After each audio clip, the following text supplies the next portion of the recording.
Alright mga boss, so napadaan tayo dito since nandito tayo sa Las Piñas, no? Nakita ko may maraming mga pagawaan dito. May mga shop, may mga bilihan ng mga helmet na top box. Mura lang, mga 1.5 yung top box sa kabila. But anyway, pero ito yung nabigyan natin ng pansin kasi yung ating set upuan kasi siraan na talaga, kinat-ngat.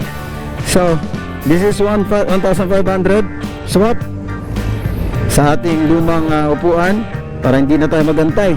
Dito lang yan kay Boss Mel dito sa Las Piñas. Tsaka syempre nagkabit na rin tayo ng ating sticker doon. So may so meron na silang mga nakagawa dito mga upuan, ready made na.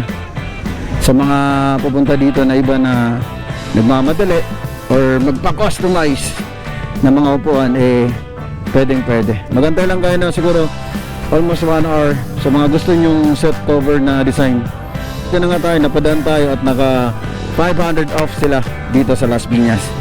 So tara, so good na sa mga gusto magpagawa dyan dito. Boss Mel, solid yan, solid to. Maganda quality naman talaga yung mga gawa nila. Let's go. Ayun, sa mga magpapagawa ng set cover along dito sa Las Piñas, malapit kayo dito. Kung malapit kayo dito, naka 500 off ang Boss Mel set cover custom. Maganda at quality. Tingnan mo, hindi dumudulas. So, maayos, ganda.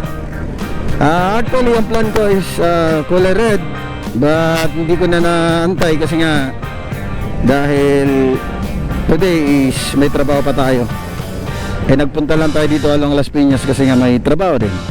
So now, nakita natin si Boss Mel naka 500 off. Sayang ang pagkakataon, kaya ginrab din natin 1,500. They have a new set, parang original lang. May bawas konti pero ganda, hindi siya madulas. Diba? Let's go, may bago.